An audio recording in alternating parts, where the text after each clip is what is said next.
So to put the page together, or to start the planning, I chose to work with this pattern paper from the full pack. It's the back of this one. It looks like some watercoloring that we've done on that. Okay. But once I had my patterns on and everything, the background looked like it had faded away a little bit. And I wanted to try and match it to this pattern that I chose to use. Okay, I wanted to bring out a little bit of the yellow, the pink, and a bit of the blue that's in there. So to do that, I took the stencil from Tim Holtz. It's called Flourish. And all I did was place it all the way around the edge of the page. See if I can pick up where it was. Let's see. Yeah. So I just placed it on my page like that. I took a stencil brush, one of these blending brushes. I used some Victorian velvet, picked up some ink, placed the stencil, and then just inked over that until I got the right intensity or the color that I liked. I did that all the way around, and this is a nice stencil because you can easily place it. You can easily line it up to get a continuous pattern. So I did that, but then that still looked a little bit like it was too pink now, but I didn't want to add more stenciling, so I took iced spruce distress ink. Okay, and all I did with this, also with a blending brush, was pick up some of the iced spruce, and here and there just went over what I had already done. A very light layer over my stenciling to bring some of that blue into play. It comes on very, very lightly. As soon as I can see it, I move on to the next section. I didn't want the ice spruce to dominate or to cover up my pink too much. So the minute I can see that I've got some blue on, I just moved on to another section. And even if I missed a spot, that's okay. You just want to get some of the blue onto the back of your page or onto this first layer. You can always go back and add more if you think you need a little bit more. It's easier to add than to take away.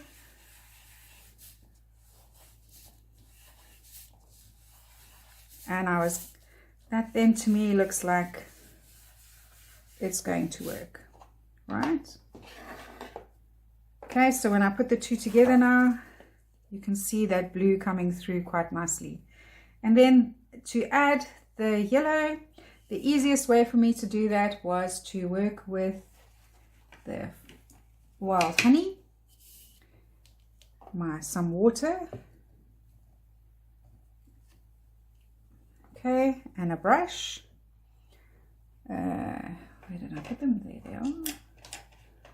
Right, so I used a more medium-sized brush, picked up some water, and then just got the ink going on my pencil like that. As soon as I could see that it was wet enough, I used that then to flicker on some of the ink, or some pencil, should I say. And you can choose how much or how little of the ink you want on your background.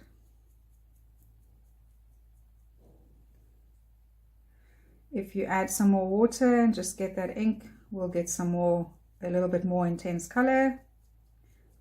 Very interesting English.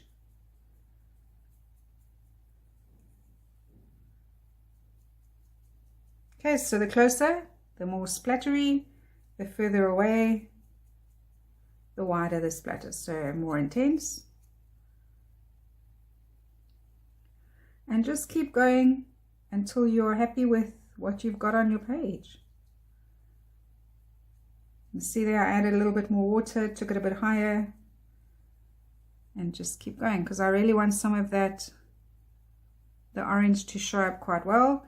If there are places where you're not getting enough on, you can always go in and use your brush to make those little a few darker spots here and there. I'm going to try one more time with my brush to aim in the right place. There we go.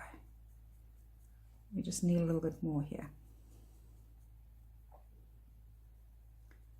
Okay, I'm going to put that aside to dry. Clean off your brush. Put that aside.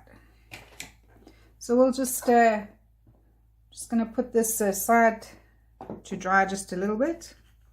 I don't want it to dry too much. I'm not going to heat set it either. I'm just going to fan it. Right.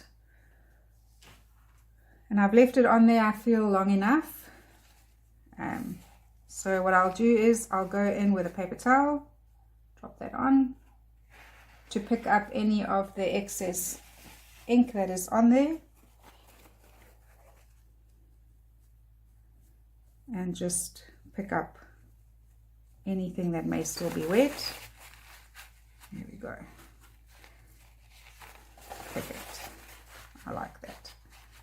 Okay, and then just clean up at the back here, because I don't want to get any of this on anything else. Right, so that then gives you a really customized background that will pick up with what's going on the rest of the patterns that we are going to use. Because one of the things I will do as well before I assemble is I will go in and add some more splatters as a whole instead of one, just to get it all to work together, because, well, it looks like once this dries it's starting to come through. But just to finish it off, I would add another layer of splatters, not as many, just a few here and there. Right, so that is your pattern 1, becomes your background. Your pattern paper number 2 is going to be this one that we use to get our colors from. Wrong way around. So for your left side, you need a piece that measures 10.5 centimeters by 28. And for the right, we'll need the leftover piece that measures 20 by 28. Okay, and we're going to sort of center it like that, more or less. Okay.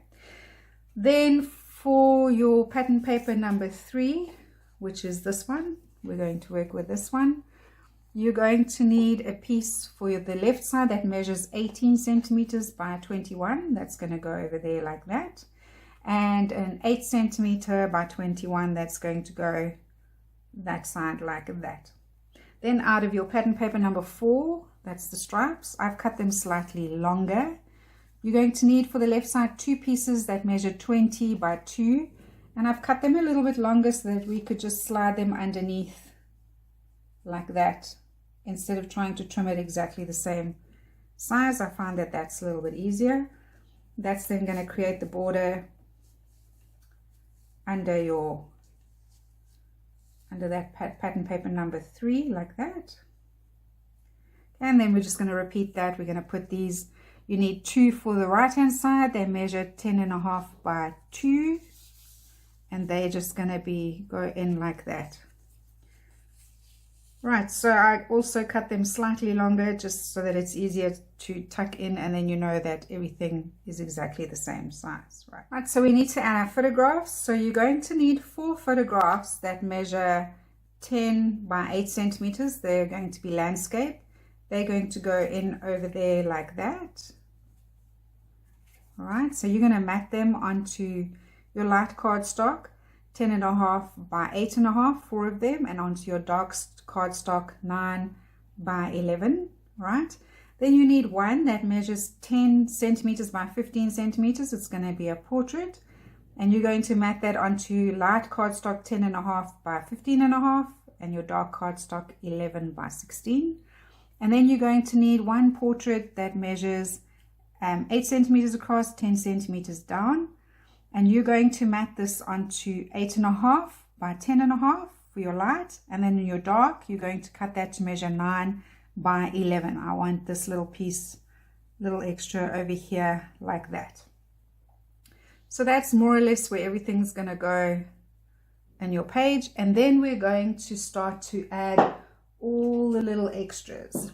So you're going to have to go through your collection, and you're going to cut out of the tags and labels We need the tabs, we need 2 blue, 2 purple and 2 pink, right? Then like I said, for your flowers, we need 2 yellow, 2 blue, 3 pink, and 5 little ones in the yellow. 1, 2, 3, 5 pink and 3 blue. I think I said 4 originally. Then at the back on the bonus sheet, there's quite a bit of goodies to cut out, and I cut out 2 of the butterflies, 2 yellow and 2 blue. And then I went onto the sentiments, cut apart, and I cut out a whole lot of sentiments like that. I've ended up only using 2 of these, even though we cut 3. And I'm going to show you how I put my little clusters together, because we're going to create a cluster out of this for the other side of the page. I think the only thing I didn't have you cut out were these little twigs. I just found them in my stash, in my where I've got all my little die cuts. So if you've got something like that, or if not, just cut an extra one of these so that you'll end up with 4 of these instead of just the 3. Okay, so what I want to do is create little clusters, little cluster flowers. So I'm just going to put that close by so I can get to it. Right, like I said, I want to show you how I create my little clusters. So my plan is to put a cluster this side, and then also put another cluster on the other side. All right, so we're going to create a cluster using these little ones that are left behind, the little extras. And you should have some extras, so if you want to make your cluster a bit fuller, you can. So I like to start with the one that's going to be your focal point. So that one I know. And then I know that I want this one is going to maybe go behind it a little bit or in front of it, like that. So I've got that one that's going to go on the top, and this one's going to go more or less at the back like that. And then I have this one that I'm going to have go in the front like that. We can maybe swap them around, see if that looks better. Yes, all right, that looks a bit better. Okay, so I want to have that one at the back there, this one over here, but I want to keep the stems kind of lined up, but also at a bit of an angle. So let's put that over there like that. And then this one I know is going to go at the back here, like that. I know that one's falling back a little bit, it's just got a kink in its stem. But for now, that is starting to take shape. And then I want to add a bit of greenery, so I'm going to add a little leafy behind it like that. And then remember, I want to break by adding in this little bit of blue, turn it in a little bit like that. And then we can add in the twig. He can be sticking out over there, something like that. Right, so I know that that's going to look quite nice over there, in there like that. So you want to do it in a way that it's going to look good in your cluster, but these are very finicky. So I find if I keep my little cluster together like that, and I can just keep rebuilding it. If I use my stapler, the tiny attacher, it makes it much easier for me to keep my cluster together. So I really like that one. That to me looks like it's going to work. Remember, we want that to be there and this one to be more or less there. Slightly to the left. And I can then just staple it there. Oops. Try that again. I missed the back one. There we go. All right. So now I want this one to be at the back, but also visible. Maybe we can put it in the front. I think it looks better popping out the back there like that. Okay. And we want that leaf to be going out to the back. The only reason I'm doing it this way is I find that if I start to add glue and I try and build up the little cluster with glue, that it's very finicky and that it starts to fall apart like it is now, even with a staple. I think I just got it on the wrong spot. Let's try again.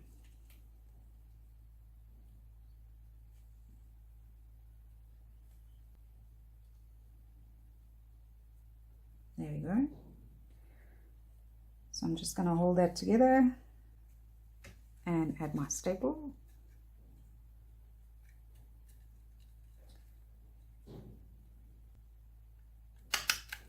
There we go. So now it is all together and it's not going to move around. I can then add in the leaf and decide where it is you want that to be sticking out. So that's going to go in there. And I want my leaf to be more or less sticking out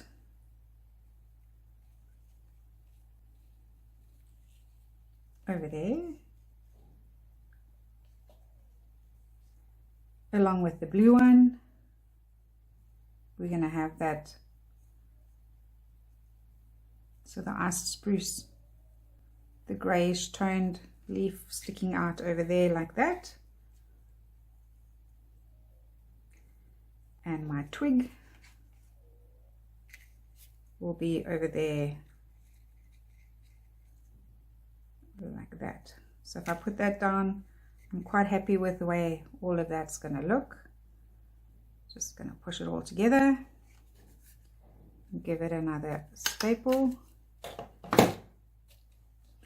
Now that it's all together and once it's on my page and I have glue behind, I can easily pull everything to be more or less where I want it to be so that it will look a little bit better. And I have a plan for the staples, don't worry. So I'm going to have this cluster. I'm going to use some glue and pull everything kind of where I want it to be. Like I feel that this should be showing through. So I can manipulate it a little bit better, have things more placed more in the area that I want it to be. Right, so that's already starting to take shape. And then, like I said, once it was in, I did this cluster a little bit bigger. So for this cluster, I've used the big one, a big one and a small one. I've used two of these, one of those, and then the same. So this little cluster, I just added in a big of the flowers and then an extra one of these to go in over here to create a bigger cluster. Also just layered it until I could get it all stapled together like that. All right. And then, like I said, it just felt like it needed a little something, and that's why I decided to add this in. Just wanted an extra leaf sticking out. So we're going to do that. So on this part here where there's less leaves, I'm just going to have that running underneath my cluster. Like that. The same with this one where there's the less leaves. So I'm going to have that running underneath the cluster like that. Put that down, put my cluster on top of that. All right. And then start to add in some of the flowers that we did. So I thought this is what's going to hide those staples. We're going to pop in the bigger ones like that. Right. And then maybe a big one here, bring some of the yellow out to the top. And we can do the same on the other side. Right, we just want to pop in the blue one and a pink one over here, add in a yellow over here, right, like that, something like that. And then we want to add in the lily ones, so I thought to pop something at the top like that. I remember once we start to stick, we might change where we want things to be. might change this around like that, right? So we've got some more small ones. We can add another little yellow one in there if need be. For this one, if we've got one here, I think we need a little something on this side at the top here. And then we can add in a little yellow flower here. And I'm just going to get the rest of them and bring them closer. They're way over there. All right. So we can add in, I think, a little pink. So we've got this one here. We can add a pink and a blue baby one at the top here. Just pop those in like that. Bring these down the bottom here. Just add a little something. Can pop in a yellow one over here like that. And maybe then just grow this little cluster of flowers like that. And where else? Where else should we add I think let's leave that for now. We can always add in a little bit extra if need be. So I've got two little extras over there we can add in should we want to. Right, and then I want to go in and add in my little labels. I'm going to add those, and then I want to add all the little sentiments. So I took my sentiments, I didn't ink around them. I used some sandpaper and a blending tool. So I used these sanding discs from Tim Holtz, and then just sanded around the edges of all my little sentiments and labels. I didn't want to ink around them. I didn't want them to be too dark. So I thought to add a little tab here and a little tab here, and then play on those the little words of the tabs. So use the same color tab and sentiment. I'm going to put that there, and this one over here.